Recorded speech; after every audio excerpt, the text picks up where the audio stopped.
이제 문재인 캠프는 없습니다. 이제 더불어민주당 대선 후보로서 포괄적이고 그리고 포용적이고 대동단결할 수 있는 모든 것을 그간의 앙금과 그동안의 반목과 질시, 분열, 갈등을 용광로에 다 녹여서 종과 행으로 씨줄과 날줄로 그 안과 밖으로 엮는 그런 선대위를 이제 구성해야 됩니다. 네, 용광로 선대위 뭐 할 때 항상 선거 때마다 나오는 말이었잖아요. 네, 그렇습니다. 그런데 실천이 잘 안 되더라고. 실천이 되든 안 되든 예. 용광로 선대위를 만들어야 되고요. 오늘 더불어민주당 대선 후보 문재인 전 대표가 추미애 대표에게 상임 선대위원장을 제안했어요. 그리고 수락했어요. 그래서 중앙선대위가 있고요. 그리고 이제 지역구별로 지역위원장 및 현역 국회의원들이 지역선대위원장을 만들고요. 그리고 중앙당 선대위처럼 지역선대위에도 여러 가지 또 이렇게 직책들이 있습니다. 그래서 이것이 기본 조직이 되고요. 그리고 중앙당 이제 선대위에 정책, 조직, 기획, 뭐 미디어, 뭐 SNS 뭐 여러 가지 이제 선대위가 있지 않습니까? 그래서 이거는 실제로 이번 선거를 총지휘하는 핵심 스텝 참모가 되겠고요. 그리고 이것과 별개로 각 진영에서 또 참여했던 캠프 중요한 분들이 용광로처럼 녹아서 중앙선대위에 합류하고 그리고 이제 직능 조직이 있고요. 그다음에 각종 부분 조직이 있습니다. 이거를 총망라하는 선대위를 구성해야 되겠고 가장 중요한 것은 지역에서 부등표가 있지 않습니까? 그래서 지역 선대위원장인 지역위원장들이 실제로 이제 마이크를 잡고 유세차를 타고 종횡무진 아침 출근부터 저녁 퇴근까지 이제 지역을 누벼야 되는데 지난번 문재인 2012년 대선 실패의 한 요인으로 제가 꽂은 것이 뭐냐면 지역위원장들이 내가 선거를 치렀던 총선 선거 때처럼 치르면 거기서 얻는 득표 그걸 제가 계산해 놨어요. 그래서 최소한 3,000표는 좌우합니다. 열심히 하는 거에 따라서 지역별로. 근데 지난 대선 때는 그렇게 열심히 안 했다는 분석이 많잖아요. 그렇습니다. 네. 그래서 저쪽 찍을 걸 이쪽 찍으면 3,000표라도 6,000표 효과가 있지 않습니까? 그러면 대체적으로 250개 지역구잖아요. 그러면 여기서 좌우할 수 있는 표가 한 30만 표. 중간에 죄송한데 네. 왜 열심히 안 했습니까? 그때? 자기 자기 선거도 선거 아닌데 아니니까. 뭐 이렇게 상한 거지. 아 그래요? 그리고 맨날 하는 얘기 있잖아. 내가 뭐 문재인한테 커피라도 한잔 얻어먹고 왔어? 이런 얘기 했다니까 진짜로. 현역 국회의원들이? 네, 그렇습니다. 아 그래요? 그래서 그러니까 우리보다 열심히 안 했어. 우리 팟캐스트는 아니, 목 터져라고 했는데. 놀라운 네, 일이네요. 그렇습니다. 계산을 제대로 해야 되겠네요. 250개 잡고요. 6,000표를 좌우한다. 계산하면 몇 표가 나오죠? 우리 수학이 약해서. 250 곱하기 6,000. 빨리 해보세요. 5, 30, 6, 22, 15. 그 정도 표는 좌우하지 않을까. 그래서 지역위원장들이 손소변에서 빨리 계산하세요. 웃지마 말고. 이것이 중요합니다. 그래서 저는 그렇게 했을 때 표시라는 게 있습니다. 지역 유세차, 휘발유값을 네. 청구하는 거 보면 그 지역위원장이 열심히 뛰었나 안 뛰었나. 제가 그게 궁금했어요. 일단 유세차 뭐 1톤 트럭 하나 얻어야 될 거고 중앙당에 내려옵니다. 중앙당 내려옵니까? 네. 네. 그 휘발유값도 대줍니다. 그런 지원을 해줘야지 그런 거. 네, 그렇습니다. 그래서 그리고 이제 또 지역구별로 한 20여 명의 그 선거 운동원들 있습니다. 자봉 아닙니까 그 사람들? 다 유급 선거 운동. 유급 선거 운동. 네. 네. 그것도 역시 중앙당에서. 하루에 7만 원인가 그렇게 될 겁니다. 그렇게 되고 전 선거운동 기간 동안에 그것은 나옵니다. 중앙당. 이거 공식 선거 비용이에요. 아니 돈도 주고 다 해주는데 왜 열심히 안 해요? 지역위원장들은 돈이 안 나오죠. 그리고 연락소장 또 회계 책임자 이런 분들 있잖아요. 다 나옵니다. 페이가 나옵니다. 그래서 이렇게 열심히 떼야 되고요. 그리고 이제 이거는 지역에 살 일이고 실제로 이제 중앙당 선대위에서는 실제로 이제 여론전, 공중전 이런 걸 잘해야 되겠죠. 그렇죠. 그 지난번에 박근혜 후보 또 문재인 후보가 중앙선관위에다가 신고한 금액이 그 500억 조금 안 되더라고요. 480억 정도. 그쯤 되는데 네. 오히려 박근혜가 돈 덜 썼다고 신고했어요. 네. 그건 좀 이해하기가 어려운데 좀 축소했을까요? 그렇다기보다는 실제로 이제 한 500억 정도가 상한선인데 508억인가 뭐 이렇게 됐는데 대체적으로 경직성 경비예요. 그러니까 예를 들면 팜프렛 제작 발송 비용이 제일 많습니다. 많고. 한 200억 가까이 된다는 얘기가 있어요. 그리고 TV 광고 이것도 한 100억 가까이 돼요. 그리고 유세 차량비 그다음에 250개 곱하기 20명 해보세요. 그 일일 7만 원. 그럼 거의 다 유들이 있게 쓸 수 있는 돈은 없어요. 또 그 정도로 나온다. 네. 그래서 거의 그거는 씁니다. 그럼 이번에도 뭐 한 500억 가까이 쓰겠네요.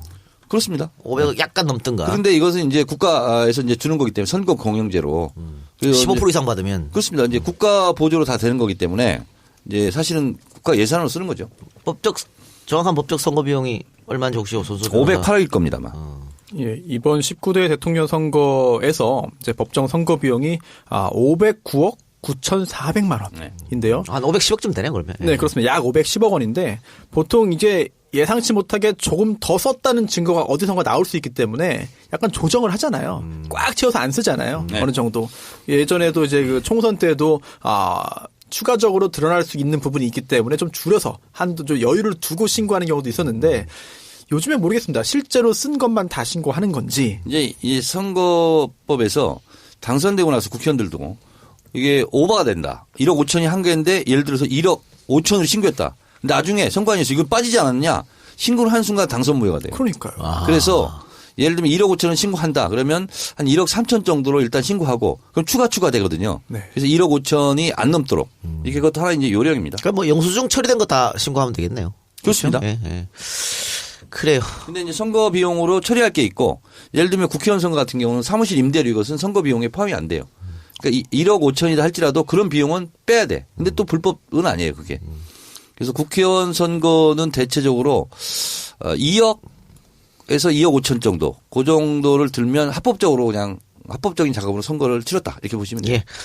그리고 이제 계속 또 지적되는 게 캠프 중심이 아니고 당 중심의 선거. 그렇습니다. 근데 그건 뭐 추 대표하고 잘 합의하면 되겠죠. 그러니까 이제 문재인 후보도 이렇게 얘기했어요. 더불어민주당이 집권하는 거다. 예, 예. 그러면. 네. 당연한 얘기죠. 네. 그리고 지난번 대선에서 우리가 졌기 때문에 뭐 반면 교사를 삼아야 될 거 아니에요. 잘못된 점 보완하고 수정하고. 그렇습니다. 그 중에 하나가 이제 지역위원장들이 열심히 움직이는 거. 네. 또 하나 뭐 있을까요? 그때 제가 세 가지로 꼽았던 얘기는 뭐냐면 문재인 후보가 좀 준비가 덜 돼 있었다. 특히 이제 이정희 후보가 TV 토론에서 박근혜 떨어뜨리려고 나온다고 했다고 했을 때 그때 만류하는 모습. 예를 들면 이런 이제 대응력이죠. 이제 그런 것은 많이 준비가 됐다고 보고. 이번에는. 네, 그리고 그때 SNS 여기 돼 있었는데 SNS는 여전히 저는 좀 약간 미지수입니다. 그런데 어쨌든 이번에도 지역위원장들이 열심히 떼줘야 돼요. 근데 이것도 이제 과제죠. 예. 그리고 뭐 문 대표 캠프는 당연히 뭐 이제는 문 대표를 중심으로 똘똘 뭉쳐서 나가겠지만 그 이재명 캠프나 안희정 캠프 사람들도 좀 받아들여야 되는 거 아니에요? 그게 용광로 아니에요? 그렇습니다. 그런데 이제 한계가 뭐냐면 안희정, 이재명 둘 다 공식 선거운동 직책을 맡을 수가 없어요. 예.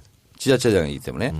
그래서 좀 상징성 있는 인물을 아니 그러니까 그분들을 지지했던 의원들이나 뭐. 그러니까 그런 인물들을 이제 들어와야 되는데 이제 누가 들어오면 나 투표하지 않겠다. 벌써 이제 인터넷 이런 분위기가 있어요. 그러지 마세요. 네, 이제 그건 안 했으면 좋겠어요. 네. 왜냐하면 정권 교체를 위한 큰 대의를 위해서 그럼요. 이런 사사로운 감정은 이제 녹일 때다. 그렇죠. 필요한 것 같습니다. 내가 뭐 문재인한테 커피랑 한잔 얻어먹고 왔어? 이런 얘기 했다니까 진짜로. 현역 국회의원들이? 네, 그렇습니다. 그래요? 그래서 그러니까 우리보다 열심히 안 했어. 우리 팟캐스트는 아니. 목 터져라고 했는데. 놀라운 일이네요, 그렇습니다. 사실. 계산을 제대로 해야 되겠네요. 250개 잡고요. 6천 표를 좌우한다. 계산하면 몇 표가 나오죠? 우리 수학이 약해서. 250 곱하기 6천. 빨리 해보세요. 65, 30, 6, 22, 15. 그 정도 표는 좌우하지 않을까. 그래서 지역위원장들이 손소변에서 빨리 계산하세요. 웃지마 말고. 이것이 중요합니다. 그래서 저는 그렇게 했을 때 표시라는 게 있습니다. 지역 유세차, 휘발유값. 네. 을 청구하는 거 보면 그 지역위원장이 열심히 뛰었나 안 뛰었나. 제가 그게 궁금했어요. 일단 유세차 뭐 1톤 트럭 하나 얻어야 될 거고 중앙에 내려옵니다. 중앙에 내려옵니까? 네. 네. 그리고 휘발유 값도 대줍니다. 그런 지원을 해줘야지 그런 거. 네, 그렇습니다. 그래서 그리고 이제 또 지역구별로 한 20여 명의 그 선거 운동원들 있습니다. 자봉 아닙니까 그 사람들? 다 유급 선거 운동. 유급 선거 운동. 네. 네. 그것도 역시 중앙당에서. 하루에 7만 원인가 그렇게 될 겁니다. 그렇게 되고 전 선거 운동 기간 동안에 그것은 나옵니다. 중앙당. 이거 공식 선거 비용이에요. 아니 돈도 주고 다 해주는데 왜 열심히 안 해요? 지역위원장들은 돈이 안 나오죠. 그리고 연락소장 또 회계 책임자 이런 분들 있잖아요. 다 나옵니다. 페이가 나옵니다. 그래서 이렇게 9,400만 원인데요. 한 510억쯤 되네 그러면. 네, 그렇습니다. 약 510억 원인데 보통 이제 예상치 못하게 조금 더 썼다는 증거가 어디선가 나올 수 있기 때문에 약간 조정을 하잖아요. 꽉 채워서 안 쓰잖아요. 네. 어느 정도. 예전에도 이제 그 총선 때도 추가적으로 드러날 수 있는 부분이 있기 때문에 좀 줄여서 한도 좀 여유를 두고 신고하는 경우도 있었는데 요즘엔 모르겠습니다. 실제로 쓴 것만 다 신고하는 건지. 이제 이 선거법에서 당선되고 나서 국회의원들도 이게 오버가 된다. 1억 5천이 한계인데 예를 들어서 1억 5천으로 신고했다. 나중에 선관위에서 이거 빠지지 않았냐? 신고를 한 순간 당선 무효가 돼요. 그러니까요. 그래서 예를 들면 1억 5천은 신고한다. 그러면 한 1억 3천 정도로 일단 신고하고 그럼 추가 되거든요. 네. 그래서 1억 5천이 안 넘도록 이게 그것도 하나 이제 요령입니다. 그러니까 뭐 영수증 처리된 거 다 신고하면 되겠네요. 그렇습니다. 그렇죠? 예, 예. 그래요. 근데 이제 선거 비용으로 처리할 게 있고 예를 들면 국회의원 선거 같은 경우는 사무실 임대료 이것은 선거 비용에 포함이 안 돼요. 그러니까 1억 5천이다 할지라도 그런 비용은 빼야 돼. 근데 또 불법은 아니에요, 그게. 그래서 국회의원 선거는 대체적으로 2억에서 2억 5천 정도 그 정도를 들면 합법적으로 그냥 합법적인 작업으로 선거를 치렀다 이렇게 보시면 돼요. 예.